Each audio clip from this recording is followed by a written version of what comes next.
Okay, thank you for joining this webinar. I'm Mike Beacom, Forestry Specialist with the National Association of Conservation Districts. And this webinar is part of a joint series with NACD and the National Association of State Foresters Forest Resource Management Committee. Should mention, anybody interested, you can get continuing ed credits through this webinar series through post-approval with SAF. And let me know if you have any questions with that. This topic, taking the right approach to carbon messaging. Excited to have the two people. I don't think we could ask for two better presenters, forestry communicators on this topic. But looking at a lot of the discussion recently on carbon storage and interest there, but also at the same time knowing that it's not mutually exclusive to the need to look at wood products and healthy markets and healthy forests. And so introduce our two speakers for today. And I also would mention Q&A will follow their two presentations. If you have questions along the way, feel free to enter those into the chat function. I'll track those, and then we can ask those later in the session. Whitney Forman-Cook is Communications Director for the National Association of State Foresters. Prior to joining NASF in 2018, Whitney was the Communication Director for NACD and a reporter for AgriPulse, a Capitol Hill-based news outlet. She holds 2 master's degrees, one in forest resources management and one in public administration, and she earned her bachelor's degree in political theory from Michigan State University. And also with us, Ray Tamblyn, communications director and other hats for Forest Proud, with a background in sociology, anthropology, and anti-poverty work.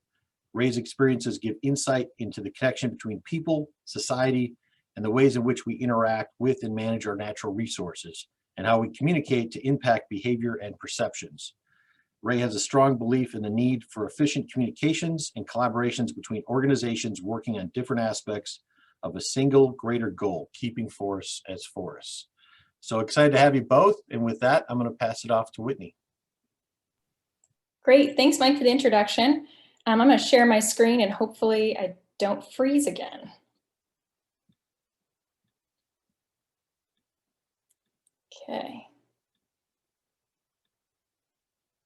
Okay, so as Mike said, my name is Whitney Forman-Cook. I'm the Communications Director for the National Association of State Foresters. Today's talk is about carbon messaging. So I'm going to cover the what, why, and how. And before I do, I just wanted to introduce state foresters to those that didn't or haven't worked with NASF in the past. So we have 59 members. These state foresters are directors of forestry agencies in the states, US territories, and the District of Columbia. As NASF, we advocate on their behalf in terms of federal legislation and national policies that affect forests, and also that affect forestry professionals, so the folks that are conserving, enhancing, and protecting our forests and trees nationwide. As a primer on what state forestry agencies do, I'm just going to hit the highlights. Kind of the primary source of forest management advice for family forest landowners in the U.S. comes from state forestry agencies. So annually, they're making about 270,000 contacts. That's my cat. Oh no. They're making about 270,000 technical assists to landowners. Hold on just a moment. Let me.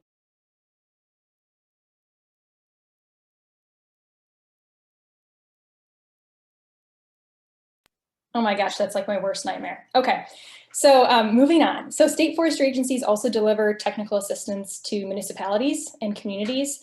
So in 2018, there's about 8,500 communities that received tree care and planting assistance from states. They employ a lot of people, about 27,000 people nationwide, and they spend a lot of money, about $2.9 billion in 2018. Most of these expenditures are spent on wildfire operations, so preventing, mitigating, and suppressing wildfires. And they're also responsible for wildfire protection on 1.59 billion acres, which is why it's so expensive. To meet that responsibility, they train a ton of wildland firefighters every year. They provide funding for fire suppression equipment and training, and they also help establish and expand volunteer fire departments. So in this presentation, I'm going to talk about why and understanding of forest carbon is important, and not just in the context of the science, but why is it important today, now more than ever. I'm gonna talk about what forest carbon messaging works and what science supports it, because if we don't have the science to support the messaging, it's not good messaging. And 3, how do we deliver carbon messaging with specific audiences in mind? And I know that Ray is going to talk a lot about kind of more generalized messaging to more general public. At NASF, kind of our primary audiences are forestry sector professionals and also the Hill, the Capitol Hill congressional staffers. So first, I'm going to talk about the carbon benefits of forests, and I don't mean this to be doom and gloom, but it might sound like that at first. So forests in the US sequester between 600 and 700 million metric tons of greenhouse gas equivalents every year. That's extraordinary. It's one of the biggest carbon sinks that we have.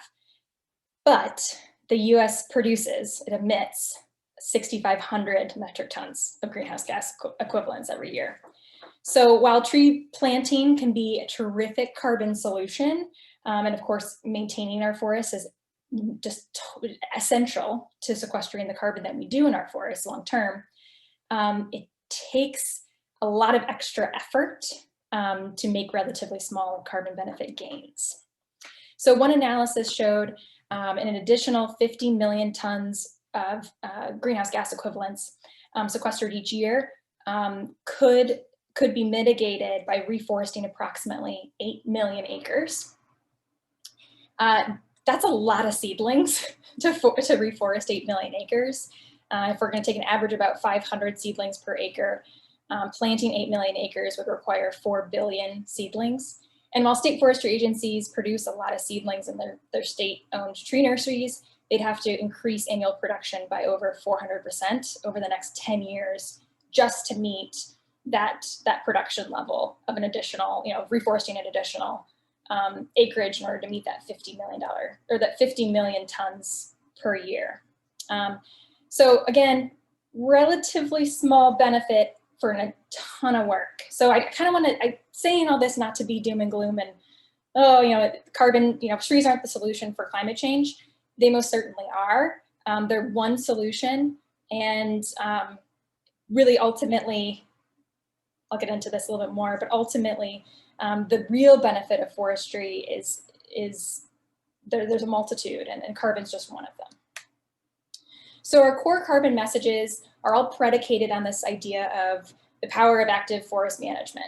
So forest management includes harvesting trees. It could be for timber production. It could be just to get some understory out. But ultimately, the goal is to increase overall forest or promote overall forest health and its wildfire resiliency in some areas by increasing the growth rates of the trees within a stand or a forest and minimizing tree mortality. So with forest management, we can maintain diverse wildlife habitat, spaces for recreation, of course, air quality and water quality, all sorts of benefits. And carbon is just one benefit of all the multitude of benefits that forests provide. So that's the first kind of core message. Carbon's one benefit of many. And then the second is carbon forest management must include the harvesting of trees in order to maximize the amount of carbon that forests can draw out of the atmosphere. So active management is actually necessary. It's predicated on the harvesting of trees, on management. Now here's one more core message that I kind of give out with a caveat. This is not a message that works with everyone. It's a good one for landowners. So for conservation districts that are working with landowners that are interested in looking at carbon credit generation or something like that for their forests. And that message is that non-working forests are more likely to be developed or converted to other land uses. And climate smart forestry really isn't possible then without keeping forests as forests and keeping them healthy. So this is an idea that has a kind of a two-step thought process. It's not for every audience, but it can be a very good one. Now for the audiences that just aren't going to be able to understand those three messages that I just went over, you got to start at the foundation. You got to talk about forestry in general. And the kind of first one I like to use with folks that aren't really familiar with forestry is this, that people are a part of natural forested systems. And the myth of a pristine, unmanaged forest is not accurate, and it's not even desirable for carbon sequestration. That's a good message, a good foundational message that most folks maybe haven't heard before. It piques their interest, and it's honest. The second one is pretty honest too. It's pretty open and upfront. Poor land management can decimate the biological diversity and ecosystem services of forests, and it did. In the early 1900s, we did a number on forests, and that's, it's a fact. It is what it is. But that's not what silviculture is today. That's not what modern forestry is today. Modern forestry is science-based and it's practice-informed. And I think most importantly, people can trust foresters. They can trust forestry professionals. They are trained and dedicated, and they share your values. They obviously love forests. They work in forests, they play in forests, and they've dedicated their careers to protecting forests. So for the folks that can't hear the carbon messages, you got to start with these basic foundational forestry messages.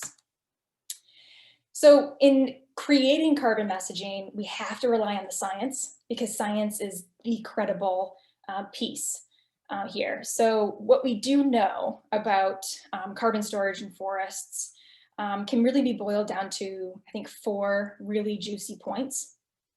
First, younger trees growing as fast as they ever will sequester more additional carbon per year than older, slower growing trees.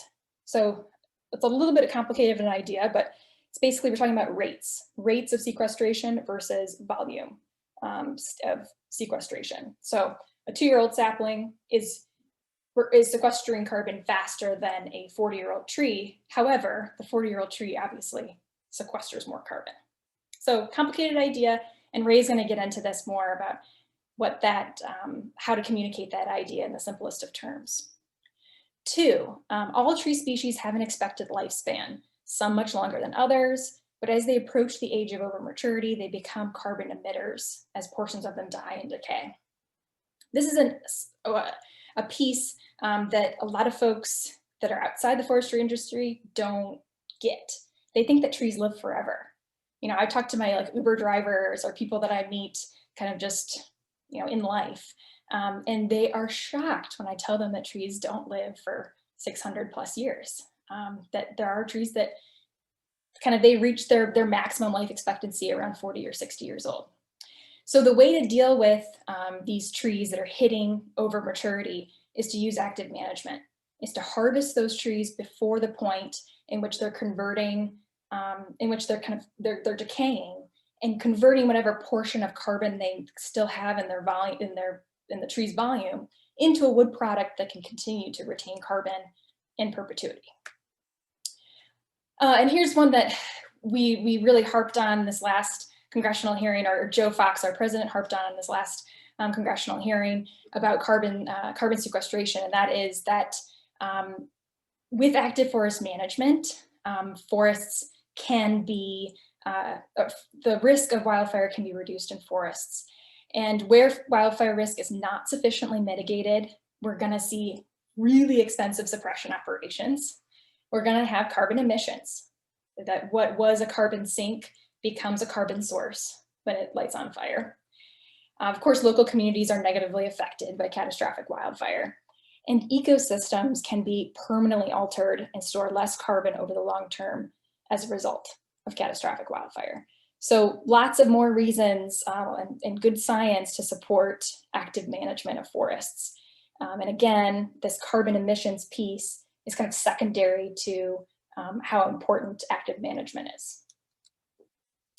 So when you're talking, when I talk about carbon sequestration and sinks and even emissions with NASF and for NASF, I'm always thinking about strategic messaging as being value-based messaging. So strategic messaging communicates the value of an idea or a product by describing the solution to a problem. And the solution can be small, the problem can be small, it can be big, it can be, whatever. But you have to make that connection, solution and problem, in order to create value. So when you're creating strategic messaging, that's when you're creating messages that resonate with your target audiences. And in order to resonate, it has to be targeted. So in some ways, you're thinking about your audience before you're even thinking of your message. And also you're determining what you want to accomplish with that message before you make the message too. So there's these kind of two steps that in some, in my mind, in a lot of ways, they're backwards, but that's how you create value-based messaging. And then finally, you're working a plan for building and engaging and maintaining these audiences with value-based communications. So ultimately, with NASF's communications, both on the Hill and in social media, in the member-to-member communications, our ultimate goals are to increase awareness about whatever issue or solution we're proposing for an issue, and also to inspire trust in us as a kind of purveyor of information. And we can do that in different ways depending on the platform. So putting all these pieces together on social media, when I mean pieces, I mean the message, the science, the delivery. So we can do that first by creating like pithy value-based messages that are supported by the science. This is the hardest part. It's just getting a couple of sentences together that resonate with your target audience, that give the why into why this is important, and that can be supported by the science. And again, Ray's going to knock this out of the park and tell you all about how you can do that. Second, you're going to amplify whatever message you come up with by saturating your market with consistent messaging. This is especially important on social media because there's algorithms that go into all of the platforms and how content is picked up and distributed or seen by the users that follow you. And then lastly, on social media, you're always going to want to connect. And by doing this, you're engendering trust. And I personally like to do it by tagging partners, tagging local news stations, tagging an NASF.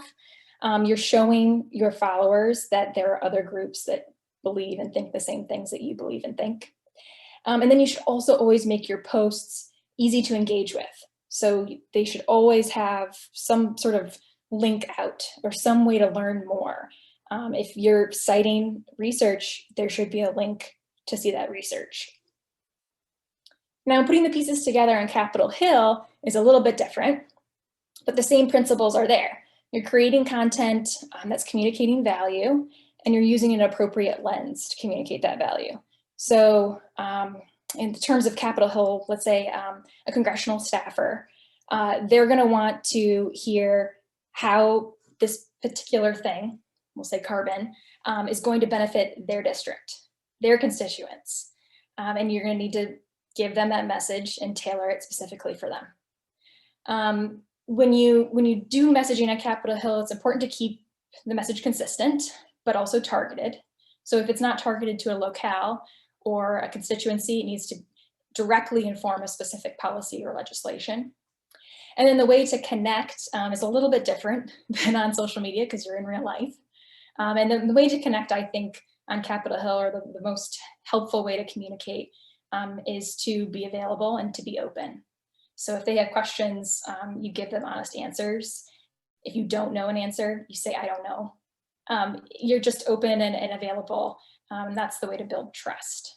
So with that, I will send it over to Ray. And I'll answer questions at the end of the presentations as well. Right. Let's see if I can figure out how to share just my screen, because I think all the tabs I have open may give the rest of us a conniption. All right. So as Whitney mentioned, and as Mike gave a great introduction, my name is Ray Tamblyn, and I am part of the #ForestProud organization. And some of you may have heard of us, some of you may have already gotten a shirt from us or seen our stickers everywhere, but we take the branding to the teeth, as you can see. So I help manage the #ForestProud platform and community. And as Whitney mentioned, this is all about putting your communications into practice. So how do we frame values-based messaging, and how do we target that audience out to make sure that as we say things and as we put content out into the vast rapidly changing cycle of social media, how do we connect with and really engender that trust? So it's worth noting, for those of you who don't know, the Forest Proud mission is to build awareness and support for keeping forests as forests to fight climate change. And we do this in a variety of ways, but it's worth noting kind of why we do it and how we do it. So our focus is on carbon benefits and climate solutions. And so what we do is we connect the dots between forests and all the products and benefits they provide and the role they play in helping us fight climate change. So via the #ForestProud platform, we create authentic, flexible content, and I'll go into more of that in detail later with some great examples. But our audiences, as Whitney says, you really know your audience. So our audience is 18 to 34-year-olds beyond the sector engaged in carbon and climate conversations. And the reason for doing this, we focus and deliver original, compelling content on the carbon benefits and climate solutions. And the reason we've picked this very specific strategic audience is to know our audience and to make sure that we're engaging from that values-based perspective. So we're reaching our audiences with the idea that forests are a climate solution in order to grow that engagement, grow that voice, and grow that trust. And how we do it, it's basically a gigantic upside down funnel. So we focus primarily on 18 to 34-year-olds because that is 1/3 of the current workforce. That is the fastest growing demographic in terms of purchasing power, up and coming workforce, emerging leaders from within the sector. And we know that's the most connected generation via online and social activity. So for Forest Proud, it represents the single best opportunity for us to connect forests and the importance of forests and the benefits they provide to generations who have this online digital power to engage with and reshape public opinion, influence public policy, and especially make powerful choices when it comes to products and materials. And the way we do this is focusing from that values-based perspective, right? So we're online, and it's really important, especially in a world where there's so much noise online, is really be narrow in our focus. And so what we do is we talk to those 18 to 34-year-olds beyond the forest sector. So within the sector, we're really good at telling our story to ourselves and to various portions within the sector. But generally speaking, we're not as great at reaching outside of our echo chamber and outside of our kind of core audiences. And so we looked at the people that we want to reach and say forestry, forest management is a climate solution, it's a carbon solution. Who are these people and how are they already engaging with this discussion? And so by focusing through carbon and climate, we're able to reach them on a values base. They care about the climate, they care about carbon, they care about the planet. And so our job is to meet them where they are, which is online, having these carbon and climate discussions without necessarily including forests or forest management or forest products in those discussions. So our job is to meet them where they are in the spaces they are, which is primarily social, specifically Twitter and Instagram, and they're already having these discussions. So obviously, you know, there's a spectrum between radical environmentalists and climate deniers, but somewhere in the middle, there's a large population of people who are looking for scalable, actionable solutions to carbon and climate change. And that's where we come in. We hear them through targeting, through social listening, through a great deal of very sophisticated tools that the amount of data there is for us to listen to is really kind of creepy. And as I've gotten more engaged professionally in social media, I tend to actually do less in my personal because the amount of data is really, really staggering. So we can actually know who's talking about carbon and climate change, what they care about, and how to present a message in a way that's going to resonate, as Whitney mentioned. And so obviously it's important to acknowledge up front that this is a politically charged issue, and there are going to be people on kind of both sides of this spectrum of the carbon and climate discussion where they are in that engagement. But for the most part, our content really remains at this really high level, and it's designed to encourage dialogue, engagement, and learning while being compelling and accurate enough to authentically support its flexible use by a broad range of people. So as Whitney very astutely noted, science is everything, but we lead with values-based messaging. So we catch the heart and then we provide the data. And so what this really is designed to do is to generate reach and engagement beyond the forest sector in a way that allows people to take kind of as many bites as the content apple and in the understanding apple as they really want. So we may have a social content piece that catches your attention, and then it drives you to a web content or a longer video short or an infographic or the sourcing behind that data. But what our messaging is really designed to do is ensure that the idea of carbon and forests as a carbon solution and forest products as a carbon solution is presented in a way that it's either seen and absorbed at that 5-second glance, at that 30-second view, or in a much deeper dive. Because we know at the end of the day, we're not competing with each other within the sector, we're competing with baby pictures and cat pictures. So how do we really kind of drive this kind of messaging home in a way that's eye-catching in an era of like, your cat is the cutest thing and I just can't stop watching that loop video, right? So we do that in a variety of ways. These are static pieces. This is a really quick animation that just, again, trees and wood products lock away carbon. Quick animation, you may only watch that as it scrolls across your screen, or you may click and learn more about this long form that, as Whitney mentioned, you link to.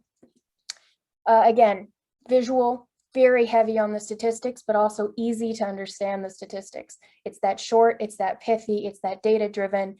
And if all I ever see is that wood is 50% stored carbon by weight, I've at least engaged, I've learned something, and it helps me see the connection between wood and my carbon discussion and what I'm already interested in. Or I can then click into that longer form or watch a longer piece of video. And to that end, we also have we have things that kind of play on just loop. So what is the mass timber effect? What is it? Why do I care? And what does that mean to the carbon and climate discussion?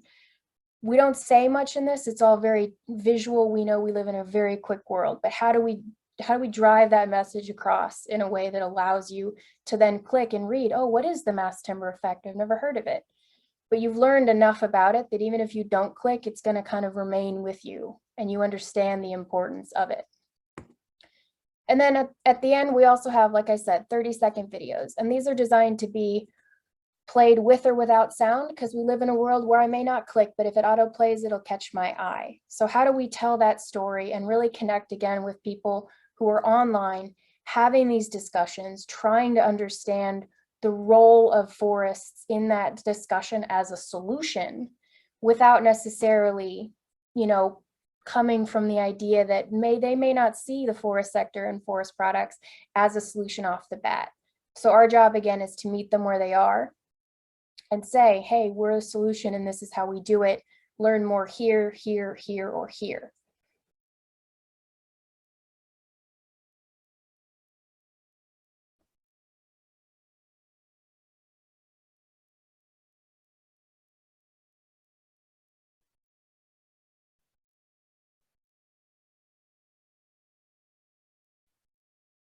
And you'll notice between the two of these, this may have sound.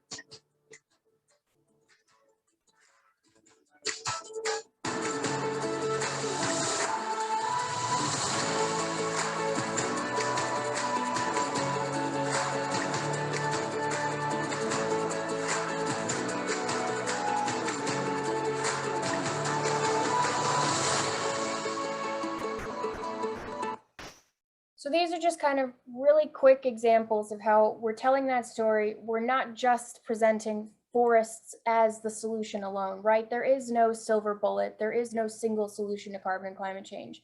But what we're able to do is connect that larger conversation with carbon and climate change and say, hey, we know you care about carbon. These are ways in which forests and forest products and forest management all collectively are going to solve and help be a solution to our carbon and climate problem. So I won't bore you with a bunch of metrics. You can feel free to ask me questions about them. We are super data heavy here at Forest Proud. But it is worth noting a couple of things. Our goals are reach, which is really kind of how many eyes see it. Awareness is the awareness of the messaging, awareness of the brand, which is why we're branded to the teeth.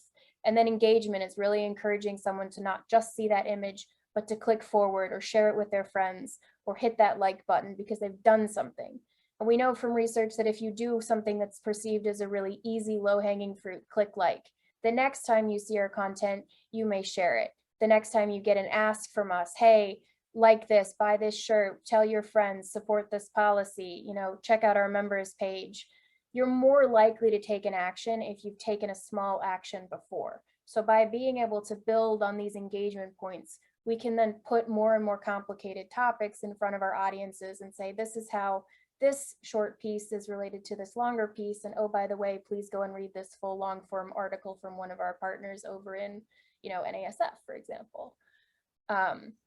The other thing is worth noting is we reach 7 to 10 million people a month. So that's just on our platforms alone. So that's not even looking at the data from our partners and people who have taken these pieces of content and layered their own messaging on how their particular forest land or their particular product is also part of the climate solution. And so what this all kind of collectively does is that ultimately our goal is to really increase the shared voice in the sector in the larger conversation around carbon and climate change. In 2020, there were 4.4 million tweets using the hashtag climate change alone. Of those, less than 1% were from the forest sector. So what that means is there is a discussion happening online around carbon and climate change, and the forest sector is absent from that discussion. So these discussions are happening online and they're happening without us.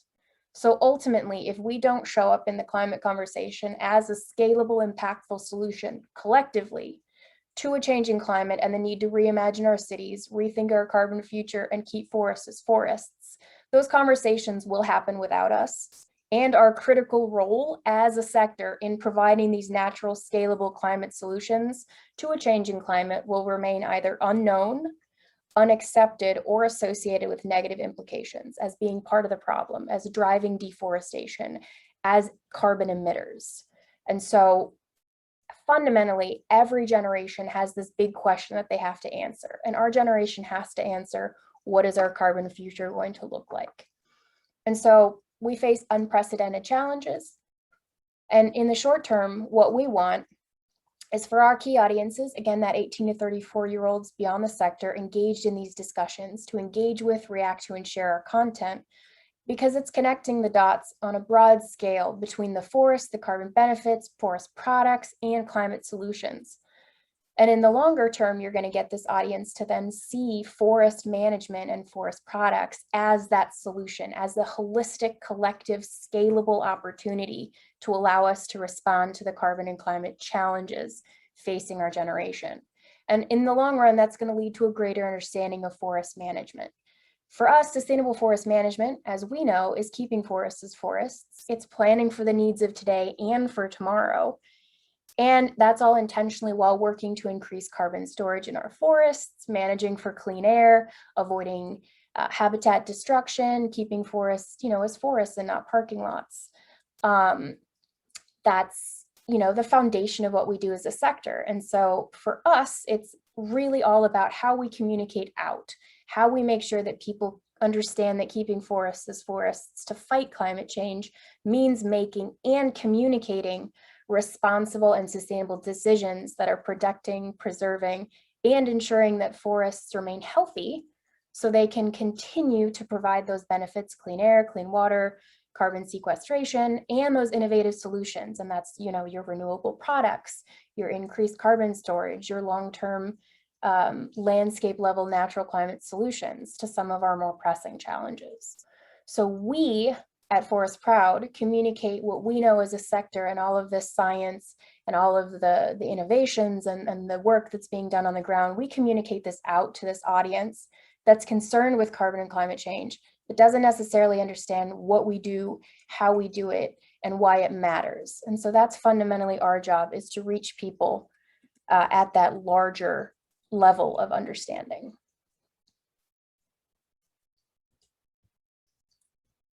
I have no idea where I'm at on time, Mike, but I tried to whap that out the park. You're good on time. Are you set?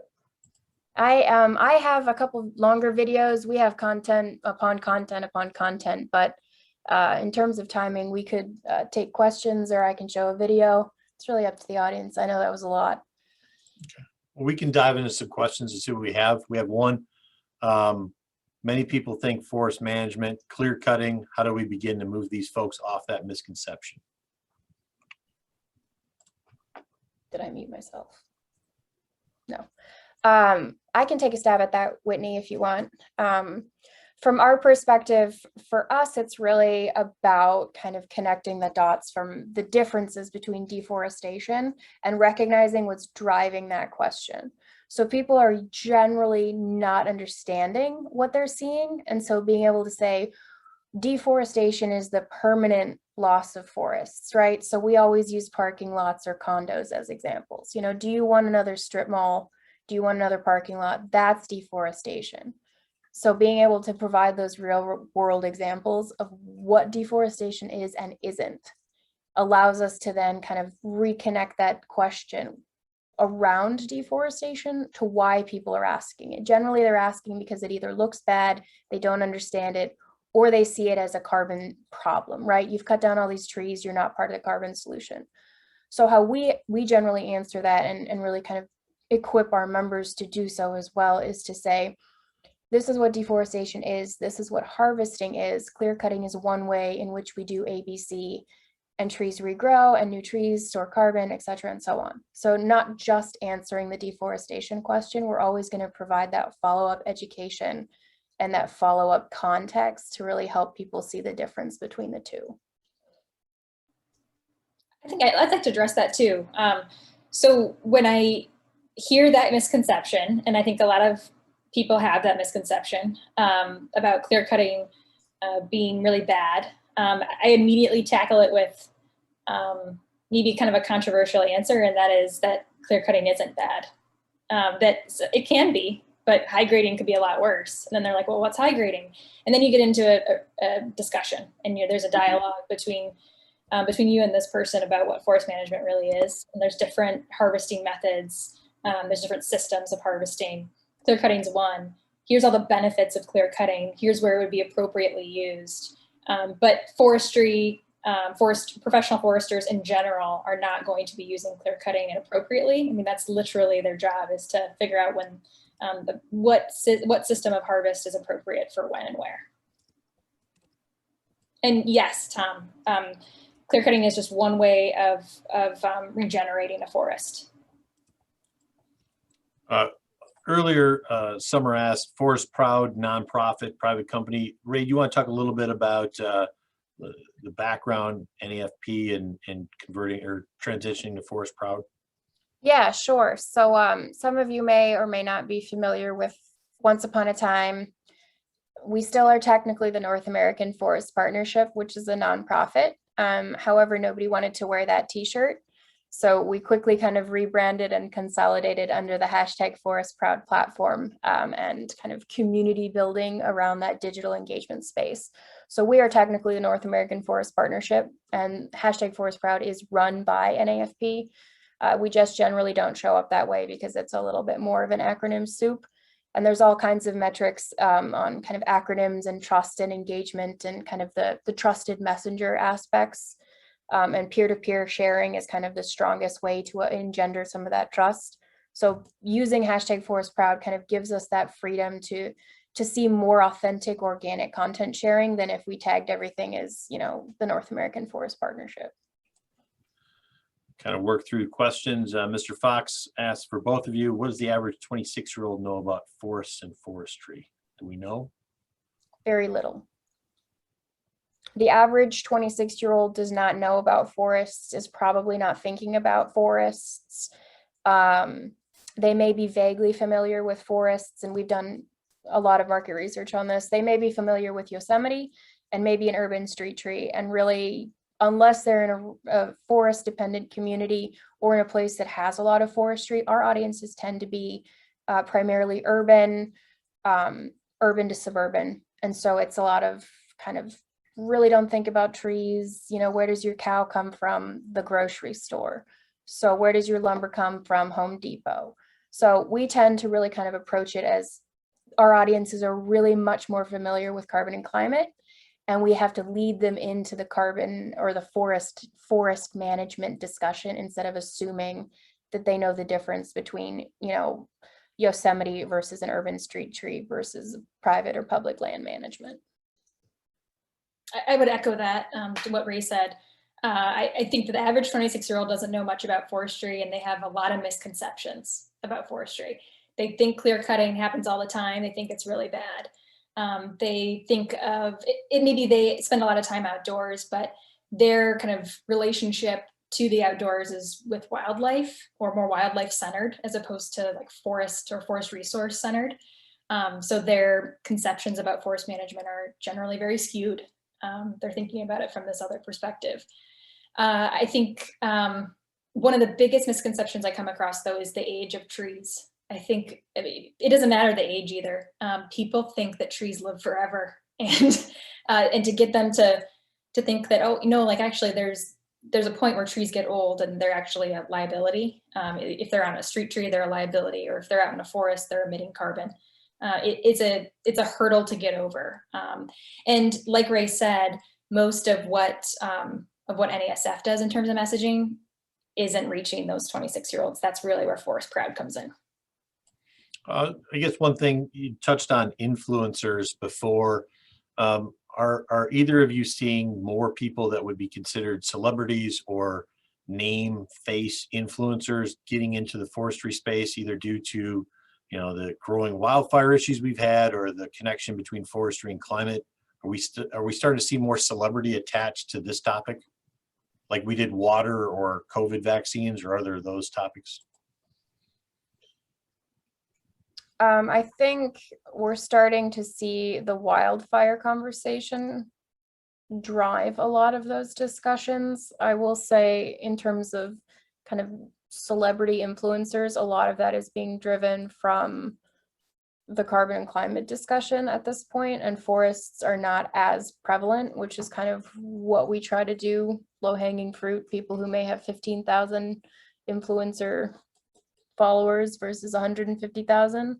But very much, you know, for example, we've seen opportunity with Taylor Guitar and their urban lumber wood guitar. You know, how are we going to work with major brands, room and board with the U.S. Forest Service Baltimore Wood Project Initiative? How are we going to be able to work with these major brands to help them kind of share the forestry message and get that in front of people who are going to be buying furniture or buying guitars? So there's definitely opportunities that are emerging, and we suspect we'll see more with the wildfires specifically. There were some questions here about accessing forest proud materials. Ray, do you want to address that, either in general for partners, or to the question about if districts can attach to that platform? Yeah, absolutely. So I see there's a couple of questions in here about what we are. So we are a nonprofit. We are kind of a membership-driven organization. So we have 100+ member organizations, of which several of you are already members. And so we have two kinds of content access. One is our publicly available content. So anything on our forestproud.org website is widely available. It's really intended to allow people who've come in from some of those Instagram tweets, you know, started engaging, want to share it out, go for it. All of our content on forestproud.org is really designed to be publicly accessible.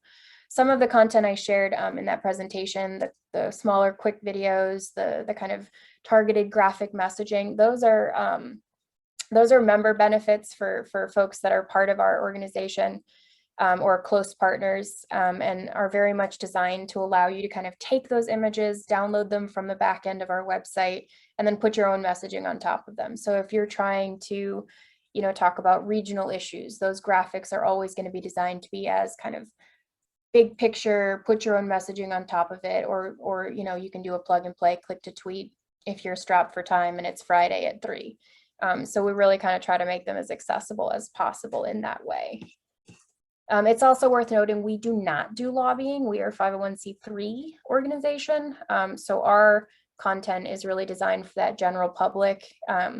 We do have members that are 501c6s or more focused on public policy or influencing stakeholders. So our content can be used in that way with their own messaging on top of it. But from our platforms, we don't do lobbying.